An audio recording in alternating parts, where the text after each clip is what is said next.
আজকে অত্যন্ত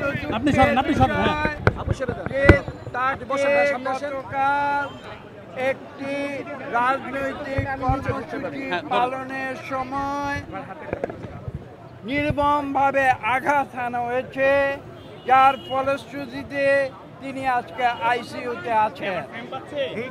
আপনাদের একটি বিষয় স্পষ্ট করে বলে দিতে চাই যে আমরা গণতন্ত্রে বিশ্বাসী, আমরা শান্তিপূর্ণ রাজনীতিতে বিশ্বাসী।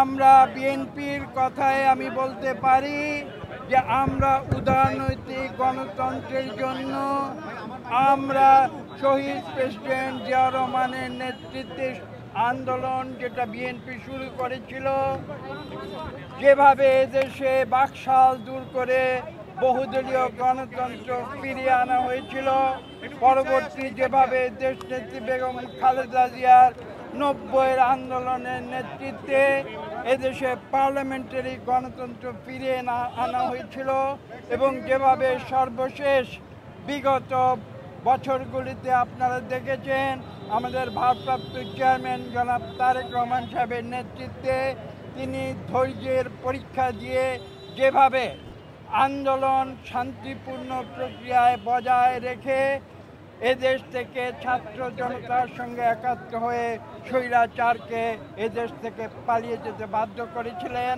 এবং সেখানে নুরুর ভূমিকা ছিল সর্বাগ্রে। আজকে দুঃখের সঙ্গে বলতে হয় যে কেন তাকে এই পরিণতিতে আসতে হয়েছে। আপনারা বলতে পারেন যে কথা আমি বলেছি, আমরা শান্তিপূর্ণ রাজনীতিতে বিশ্বাস করি, আমরা গণতান্ত্রিক রাজনীতিতে বিশ্বাস করি, আমরা অশান্তির নীতিতে বিশ্বাস করি না।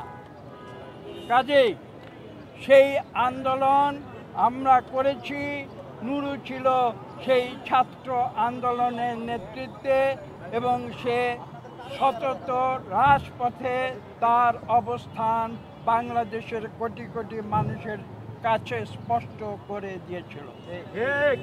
সে গণতন্ত্রের কথা বলেছে, আপনারা দেখেছেন সে কিভাবে যুদ্ধ করে ডাকসুর সভাপতি নির্বাচিত হয়েছিল, এবং তা প্রতিটি কার্যক্রম এদেশের মানুষ জানে।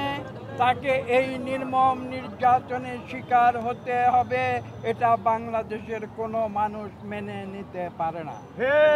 আমরা এই বিশ্বাস আমাদের আছে, এবং এটা আমরা বারবার বলবো যে বাংলাদেশের যে 2024-এর গণ অভ্যুত্থান হয়েছে সেটা ছিল গণতন্ত্র ফিরিয়ে আনার ঐক্যবদ্ধ আন্দোলনের ফলাফল, এবং সেই ফলাফলে আমরা ঐক্যবদ্ধ রয়েছি।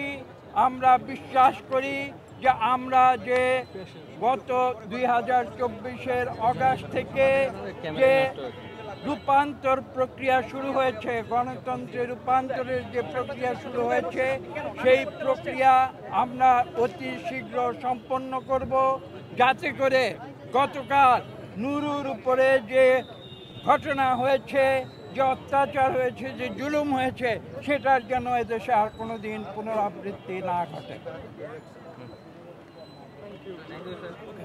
আচ্ছা।